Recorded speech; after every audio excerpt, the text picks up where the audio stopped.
King of the Hill by James Blish. It did Colonel Hal Gascoigne no good whatsoever to know that he was the only man aboard Satellite Vehicle 1. No good at all. He had stopped reminding himself of the fact some time back. And now, as he sat sweating in the perfectly balanced air in front of the bombardier board, one of the men spoke to him again. "Colonel, sir." Gascoigne swung around in the seat, and the sergeant... Gascoigne could almost remember the man's name, threw him a snappy Air Force salute. "Well?" "Bomb 1 is primed, sir. Your orders?" My orders?" Gascoigne said wonderingly, but the man was already gone. Gascoigne couldn't actually see the sergeant leave the control cabin, but he was no longer in it. While he tried to remember, another voice rang in the cabin, as flat and razzy as all voices sound on an intercom. "Radar room, on target." A regular, meaningless peeping. The timing circuit board cut in, or had it. There was nobody in the radar room. There was nobody in the bomb hold either. There had never been anybody on board SV-1 but Gascoigne, not since he had relieved Grinnell, and Grinnell had flown the station up here in the first place. Then who had the sergeant been? His name was... It was... The hammering of the teletype blanked it out. The noise was as loud as a pom-pom in an echoing metal cave. He got up and coasted across the deck to the machine, gliding in the gravity-free cabin with the ease of a man whom free fall is almost second nature. The teletype was silent by the time he reached it, and the first tape looked blank. He wiped the sweat out of his eyes. There was the message. MNBVCXZ LKJ HGFDS PYTR AOIU EUIO QPALZM. He got out his copy of Well-Tempered Pogo and checked the speeches of Grundon the Beaver Chili for the key letter sequence on which the code was based. There weren't very many choices. He had the clear in 10 minutes. Bomb 1 Washington, 1700 hours, Tamanani. There it was. That was what he had been priming the bomb for. But there should have been earlier orders giving him the go-ahead to prime. He began to rewind the paper. It was all blank. In Washington? Why would the Joint Chiefs of Staff order him to... "Colonel Gascoigne, sir?" Gascoigne jerked around and returned the salute. "What's your name?" He snapped. "Sweeney, sir," the corporal said. Actually, it didn't sound very much like Sweeney, or like anything else. It was just a noise. Yet the man's face looked familiar. "Ready with bomb 2, sir?" The corporal saluted, turned, took 2 steps, and faded. He did not vanish, but he did not go out the door either. He simply receded, became darker and harder to distinguish, and was no longer there. It was as though he and Gascoigne had disagreed with the effects of perspective in the glowing earthlight, and Gascoigne had turned out to be wrong. Numbly, he finished rewinding the paper. There the order stood, black on yellow, as plain as plain. Bomb the capital of your own country at 1700 hours. Just incidentally bomb your own house in the process. But don't give that a second thought. Be thorough. Drop 2 bombs. Don't worry about missing by a few seconds of arc and hitting Baltimore instead, or Silver Spring, or Milford, Delaware. The CIG will give you the coordinates, but plaster the area anyhow. That's SOP. With rubbery fingers, Gascoigne began to work the keys of the teletype. Sending on the frequency of civilian intelligence group, he typed, "Help, shout, serious, repeat, serious, personnel, trouble, here, stop, don't know, how long I can keep it, down, stop, urgent, Gascoigne, SV-1 stop." Behind him, the oscillator peaked rhythmically, timing the drive on the launching rack trunnion. "Radar room, on target." Gascoigne did not turn. He sat before the bombardier board and sweated in his perfectly balanced air. Inside his skull, his own voice was shouting, "Stop, stop, stop." That, as we reconstructed it afterwards, is how the SV-1 affair began. It was pure luck, I suppose, that Gascoigne sent his messages directly to us. Civilian intelligence group is rarely called into an emergency when the emergency is just being born. Usually, Washington tries to do the bailing job first. Then, when Washington discovers that the boat is still sinking, it passes the bailing can to us, usually with a demand that we transform it into a centrifugal pump on the double. We don't mind. Washington's failure to develop a government department similar in function to the CIG is the reason we were in business. The profits, of course, go to Affiliated Enterprises, Inc., the loose corporation of universities and industries which put up the money to build Ultimac. The Ultimac is, in turn, the reason why Washington comes running to CIG so often. This time, however, it did not look like the big computer was going to be of much use to us. It said as much to Joan Hadamard, our social sciences division chief, when I handed her the message. She said, Personnel trouble?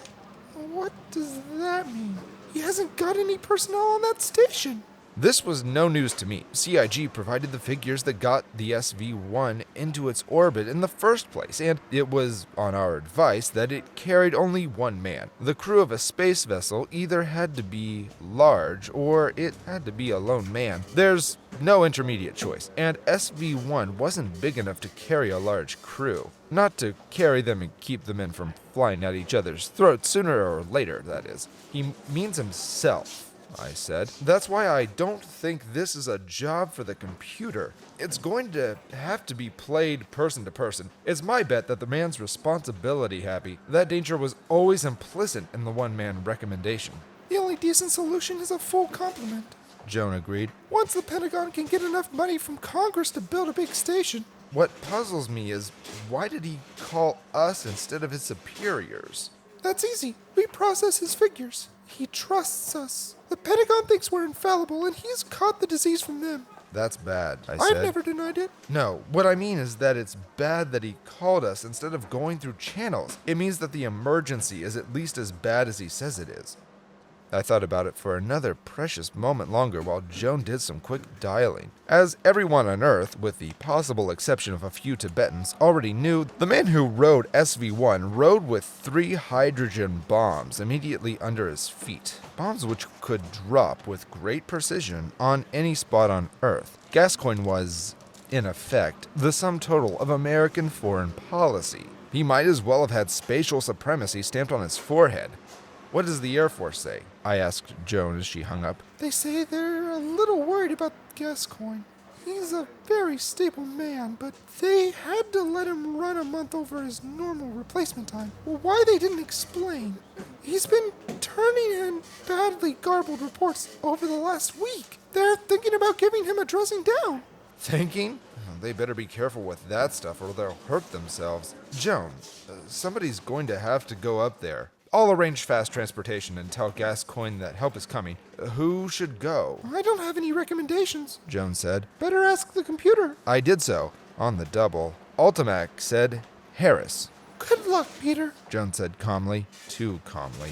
Yeah, I said, or good night. Exactly what I expected to happen as the ferry rocket approached SV-1, I don't now recall. I had decided that I couldn't carry a squad with me. If Gascoigne was really far gone, he wouldn't allow a group of men to disembark. One man, on the other hand, he might pass. But I suppose I did expect him to put up an argument first. Nothing happened. He did not challenge the ferry, and he didn't answer hails. Contact with the station was made through the radar automatics, and I was put off on board as routinely as though I was being let into a movie, but a lot more rapidly. The control room was dark and confusing, and at first I didn't see Gascoigne anywhere. The Earthlight coming through the observation port was brilliant, but beyond the edges of its path, the darkness was almost absolute, broken only by little stars of indicator lenses.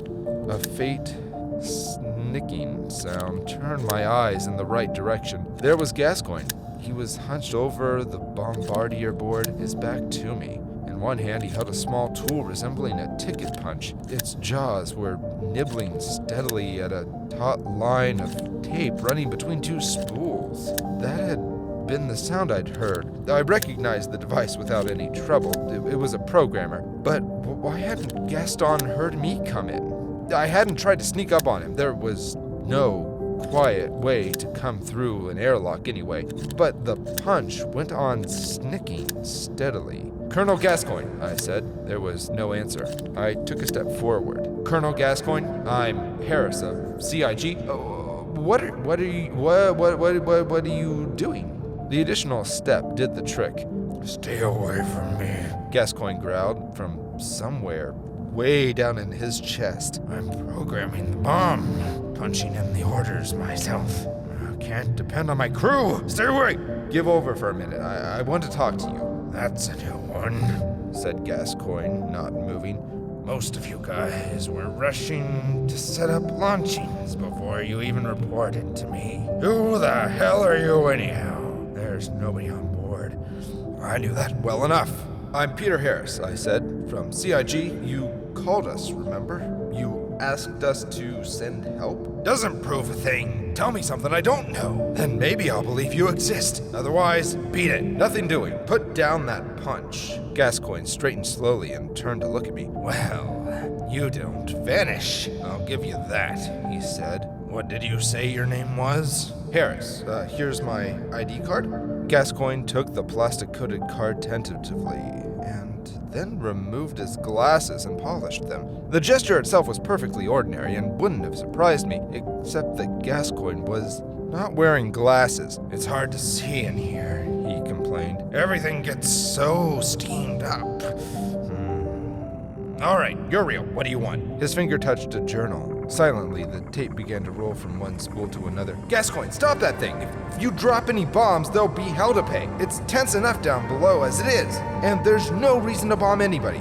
Plenty of reason, Gascoigne muttered. He turned towards the teletype, exposing to me for the first time a hip holster cradling a large, black automatic. I didn't doubt that he could draw it with furious rapidity and put the bullets just where he wanted them to go. I've got orders. There, see for yourself. Cautiously, I sidled over to the teletype and looked. Except for Gascoigne's own messages to CIG and one from Joan Hadamard announcing that I was on my way, the paper was totally blank. There'd been no other messages that day, unless Gascoigne had changed the role, and there was no reason why he should have. Those roles last close to forever. When did this order come in? This morning, sometime. I don't know, Sweeney. He bawled suddenly, so loud that the paper tore in my hands. When did that order come through? Nobody answered, but Gascoigne said almost at once, There, you heard that. You heard him. I didn't hear anything but you, I said. And I'm going to stop that tape. Stand aside. Not a chance, mister, Gascoigne said grimly. The tape rides. Who's getting hit? Washington, Gascoigne said, and passed his hand over his face. He appeared to have forgotten the imaginary spectacles. That's where your home is, isn't it? It sure is, Gascoigne said. It sure as hell is, mister. Cute, isn't it? It was cute, all right. The Air Force boys at the Pentagon were going to be given about 10 milliseconds to be sorry they'd refused to send a replacement for Gascoigne, along with me. Replace him with who?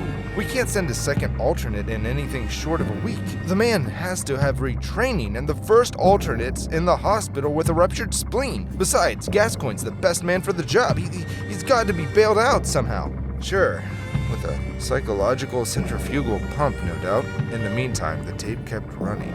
You might as well stop wiping your face and turn down the humanity instead, I said. You've already smudged your glasses again. Glasses? Gascoigne muttered. He moved slowly across the cabin, sailing upright like a seahorse to the blank glasses of a closed port. I seriously doubted that he could see his reflection in it, but maybe he didn't really want to see it. I messed them up all right. Thanks.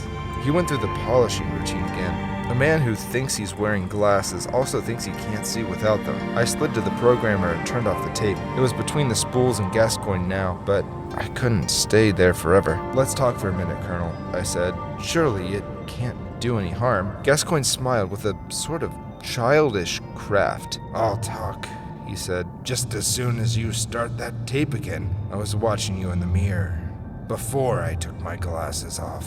The liar? I hadn't made a move while he'd been looking into that porthole. His poor, pitiful, week-old, roomy eyes had seen every move I made while he was polishing his glasses. I shrugged and stepped away from the programmer. You started, I said. I won't take the responsibility. It's orders, Gascoigne said woodenly. He started the tape running again. It's their responsibility. What did you want to talk to me about anyhow?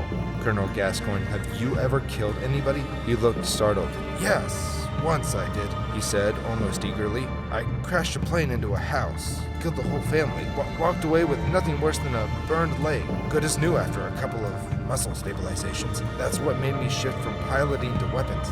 That leg's not quite good enough to fly anymore. Tough. He snickered suddenly, explosive. And now look at me, he said. I'm going to kill my own family in a little while, and millions of other people. Maybe the whole world. How long was a little while? What have you got against it? I said. Against what? The world? Nothing. Not a damn thing. Look at me. I'm king of the hill up here. I can't complain. He paused and licked his lips. It was different when I was a kid, he said. Not so dull then. In those days, you could get a real newspaper that you could unfold for the first time yourself. Pick out what you wanted to read. Not like now when the news comes to you pre-digested on a piece of paper out of your radio. That's what's the matter with it, if you ask me. The matter with what? With the news! That's why it's always bad these days. Everything's had something done with it. The milk is homogenized, the bread is sliced, the cars steer themselves, the photographers will produce sounds, the photographs will produce sounds no musical instrument can make. Too much meddling. Too many people who can't keep their hands off things. Ever fire a kiln? Me? I said, startled. No, I didn't think so. Nobody makes pottery these days. Not by hand, and if they did, who'd buy it? They don't want something that's been made. They want something that's been done to. The tape kept on traveling. Down below, there was a heavy rumble, difficult to identify specifically. Something heavy being shifted on tracks, or maybe a freight lock opening. So now you're going to do something to the Earth, I said slowly. Not me, it's orders. Orders from inside Colonel Gaston. There's nothing on the spools. What else could I do? I didn't have time to take him through 2 years of psychoanalysis and bring him to his own insight. Besides, I'm not licensed to practice medicine, not on Earth. I didn't want to say so, but I have to now. Say what? Gascoigne said suspiciously. I'm crazy or something? No, I didn't say that. You did, I pointed out. But I will tell you that stuff about not liking the world these days is baloney. Or rationalization, if you want a nicer word. You're carrying a screaming load of guilt, Colonel, whether you're aware of it or not. I don't know what you're talking about. Why don't you just beat it? No. You know well enough you fell all over yourself to tell me the family you killed in your flying accident. I gave him 10 seconds of silence and then shot the question at him as hard as I could. What was their name? How do I know? Sweeney or something? Anything, I don't remember. Sure you do. Do you think that killing your own family is going to bring the Sweeneys back to life? Gascoigne's mouth twisted, but he seemed to be entirely unaware of the grimace. That's all hogwash, he said. I never did hold with that psychological claptrap. It's you that's handing out the baloney, not me. Then why are you being so vituperative about it? Hogwash, claptrap, baloney. You are working awfully hard to knock it down for a man who doesn't believe in it. Go away, he said sullenly. I've got my orders. I'm obeying them. Stalemate. But there was no such thing as stalemate up here. Defeat was the word. The tape traveled. I did not know what to do. The last bomb program CIG had tracked down had been one we had set up ourselves. We had arranged for a dove to be dropped in New York Harbor to test our facilities for spread and determining the nature of the missile. The situation on board SV-1 was completely different. Oh, was it? Maybe I'd hit something there. Colonel Gascoigne? I said slowly. You might as well know now that it isn't going to work. Not even if you do get that bomb off. Yes, I can. What's to stop me? He hooked one thumb in his belt just above the holster so that his fingertips rested on the breech of the automatic. Your bombs, they aren't alive. Gascoigne laughed harshly and waved at the controls. Tell that to the counter in the bomb hold. Go ahead. There's a meter you can read. Right there on the bombardier board. Sure, I said. The bombs are radioactive, all right. Have you ever checked their half-life? It was a long shot. Gascoigne was a weapons man. If it were possible to check half-life on board the SV-1, he would have checked it, but I didn't think it was possible. What would I do that for? Well, you wouldn't. Being a loyal airman, you believe what your superiors tell you, but I'm a civilian, Colonel. There's no element in those bombs that will either fuse or fission. The half-life is too long for tritium, or for lithium-6, and it's too short for uranium-235, or radiothorium. The stuff is probably strontium-90. In short, nothing but a bluff. By the time I finished checking that, Gascoigne said, the bomb would be launched anyhow. And you haven't checked it either. Try another tact. I don't need to. You don't have to believe me. We'll just sit here and wait for the bomb to drop, and then the point will prove itself. After that, of course, you'll be court-martialed for firing a wild shot without orders. But since you're prepared to wipe out your own family, you wouldn't mind a little thing like 20 years in the guardhouse. Gascoigne looked at the silently rolling tape. Sure, he said. I've got the orders anyhow. The same thing would happen if I didn't obey them. If nobody gets hurt, so much the better. A sudden spasm of emotion, I took it to be grief, but I could have been wrong, shook his whole frame for a moment. Again, he did not seem to notice it. I said, "That's right, not even your family. Of course, the whole world will know the situation's a bluff, but if those are the orders..." I don't know, Gascoigne said harshly. I don't know whether I've gotten any orders. I don't remember where I put them. Maybe they're not real. He looked at me confusedly, and his expression was frighteningly like that of a small boy making a confession. You know something? He said, I don't know what's real anymore. I haven't been able to tell ever since yesterday. I don't even know if you're real or your ID card either. What do you think of that? "Nothing," I said. Nothing? Nothing? That's my trouble. Nothing. I can't tell what's nothing and what's something. You said the bombs are duds, all right. But what if you're the dud and the bombs are real? Answer me that. His expression was almost triumphant now. "The bombs are duds," I said. "And you've gone and steamed up your glasses again. Why don't you turn down the humidity so you can see for 3 minutes and running?" Gascoigne leaned far forward, so far that he was perilously close to toppling and peering directly into my face. Don't give me that, he said hoarsely. Don't give me that stuff. I froze right where I was. Gascoigne watched my eyes for a while, then slowly he put a hand on his forehead and began to wipe downward. He smeared it over his face in slow motion all the way down to his chin. Then he took the hand away and looked at it as though it had just strangled him and he couldn't understand why. And finally he spoke. It isn't true, he said dully. I'm not wearing any glasses. I haven't worn glasses since I broke my last pair playing King of the Hill. He sat down before the bombardier board and put his head in his hands. You win, he said hoarsely. I must be crazy as a loon. I don't know what I'm seeing and what I'm not. You better take this gun away. If I fired it, it might even hit something. You're right, I said, and I meant it. But I didn't waste any time all the same. The automatic first, then the tape. In that order, the sequence couldn't be reversed afterwards, but the sound of the programmer's journal clicking to off was as loud in that cabin as any gunshot. He'll be all right, I told Joan afterwards. He pulled himself through. I wouldn't have dared to throw it at any other man that fast, but he's got guts. Just the same, Joan said. They'd better start rotating the station's captains faster, and the next man may not be so tough. And what if he's a sleepwalker? I didn't say anything. I'd had my share of worries for that week. You did a whale of a job yourself, Peter, Joan said. I just wish we could bank it in the machine. We might need that data later. Well, why can't we? The Joint Chiefs of Staff say no. They don't say why, but they don't want any part of it recorded in Ultimac or anywhere else. I stared at her. At first, it didn't seem to make sense. Then it did, and that was worse. Wait a minute, I said. Joan, does that mean what I think it means?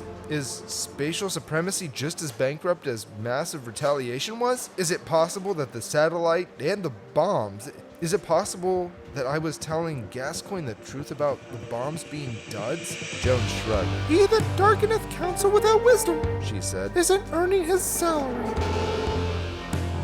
King of the Hill is located in the archives of Project Gutenberg. This ebook is for the use of anyone anywhere in the United States and most other parts of the world at no cost and with almost no restrictions whatsoever. You may copy it, give it away, or reuse it under the terms of the Project Gutenberg license included in this ebook or online at www.projectgutenberg.org. If you are not located in the United States, you will have to check the laws of your country where you are located before using this ebook. Sounds were sourced from Zepsplat.com and Audiio.com. Now that we're done with the legal jargon, I also have a podcast with the same audio content. However, episodes do tend to populate a little sooner than here on the Yowtubby. If you have a short fictional piece you'd like me to read, let me know in the comments or shoot me a DM on Insta. Right now my threshold is nothing more than 3,000 words, but if I like it, you never know. If you are in need of some voiceover work for a project or commercial, feel free to reach out through my website, joshuasandsvo.com. If I don't have the sound you're looking for, check out Bunny Studio. You can get there with my affiliate link in the description. I've been working with Bunny Studio on the pro side, and I can say for sure that every artist on the platform is top tier. Every project you make goes through rigorous quality control and comes with unlimited revisions. Try them out today.